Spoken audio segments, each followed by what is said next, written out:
Går man via biblioteker og internet for at finde noget om læger og vask, kan man komme tilbage til tiden for 5.000 år siden i Mesopotamien. Det, der karakteriserer Mesopotamien-tiden, var, at man skrev på lertavler. De lertavler, der var i bibliotekerne, blev så brændt, da bibliotekerne brændte. Derved blev de bevaret for eftertiden i form af brændte lertavler. Da disse så i midten af 1800-tallet blev fundet, kunne man læse sig frem til, hvad der var skrevet på et daværende tidspunkt om læger og vask. Man har kendt til at gøre sår rene og vaske sårene med vand og vin. Egentlig håndvask før kirurgisk indgreb kan man ikke findes med sikkerhed. Man har brugt honning som middel i sår, formodentlig fordi honning kunne nedbrydes til mælkesyre og andre syre, og at den vej virke antibakterielt. Endvidere har de brugt alkalifedtsyre, eller det vi i dag har som grundsubstans i sæbe.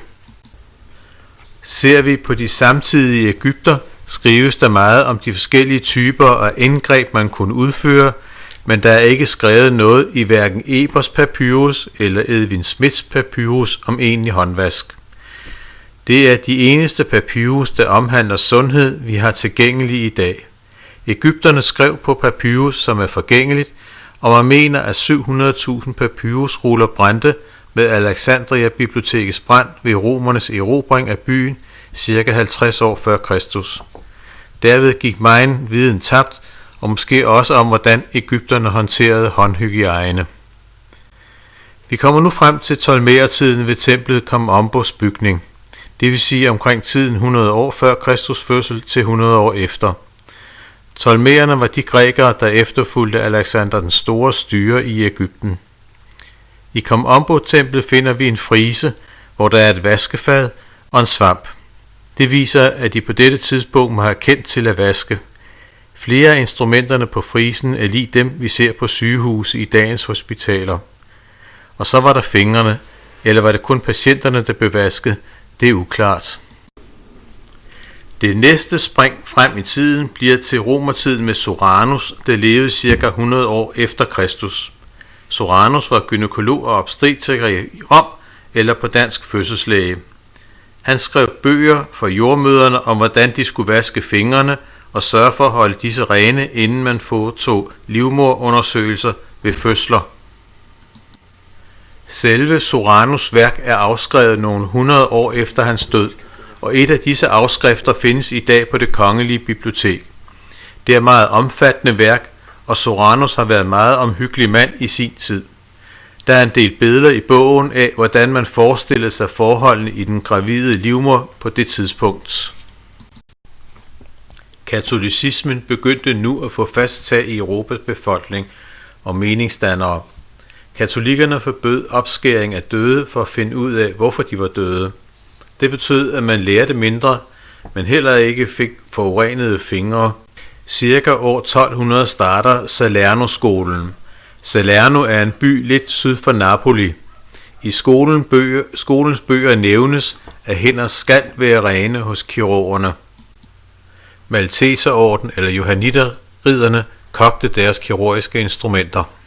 Indføres reformationen gradvist i Europa, og katolikernes forbud mod sektion forsvinder. Lægerne skærer op og undersøger, men har ikke nogen handsker på. De har heller ikke læst Soranus' bog om at vaske hænder, og går derfor fra sektionsstuerne lige op til de gravide kvinder i fødsel og undersøger dem med deres bakteriefyldte fingre. Det får kvinder barselsfeber af, og de begynder nu at dø i hobetal. I 1542 nævner lægen Frascator, at smitte transporteres fra person til person af små partikler, man bare ikke kan se. I 1650 opfinder man mikroskopet, og optikeren Leeuwenhoek finder bakterier, beskriver dem og inddeler dem i stave og kokke, som man gør i dag. Han finder ikke på at sætte sygdomme i forbindelse med bakterier fra den patient, hvorfra han har fået bakterierne. I 1757 siger Linné, at bakterierne er sygdomsvoldere. I 1795 kommer så Alexander Gordons værk om barselfeberens årsager, med resultater, der viser, at det er væsentligt at vaske sine fingre, inden man undersøger den fødende kvinde. Men Alexander Gordon bliver hovedsageligt grinet ud og må forlade sin stilling som fødselslæge. I 1825 indførte den svenske kirurg Cederschiöld separate rengøringsartikler, håndklæder med videre omkring hver enkelt barselskvinde. Han er klar over smitsomheden, men glemmer at vaske sine egne hænder, så hans primære gode resultater med renlighed forsvinder hurtigt væk. I august 1843 skriver Oliver Holmes om smitsomheden ved barselsfeber, og at man skal vaske sine fingre, inden man undersøger fødende kvinder. Hans resultater bliver primært ignoreret. I 1847 demonstrerer Semmelweis, at barselsfeberen skyldes, at lægerne ikke vasker deres hænder, efter de har været på sektionsstuen, hvor de har haft fingrene nede i ligenes tarmindhold. Han oplever en kollega skære sig i fingeren på sektionsstuen og dør på samme måde som de kvinder, der døde af barselsfeber. Han indfører klorvandsvask på sin afdeling og fandt, at barselsfeberen faldt fra 15-20% til 1%. De andre læger troede stadigvæk ikke på ham og fortsatte deres dræbende adfærd i flere år.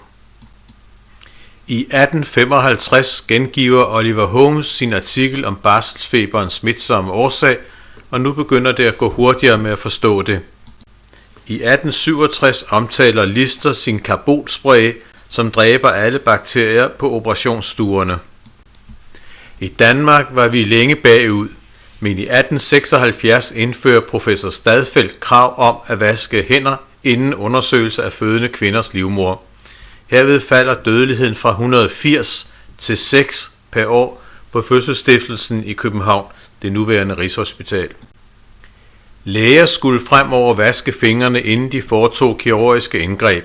Forståelsen herfor kom, da Pasteur i 1880'erne påviste, at det var bakterierne, der forårsagede de smitsomme sygdomme.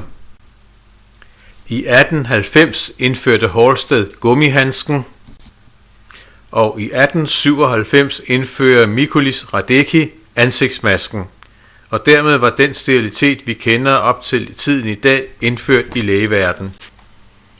Ringen var nu sluttet omkring læger og håndvask. De kunne det, de glemte det, og de genopdagede det.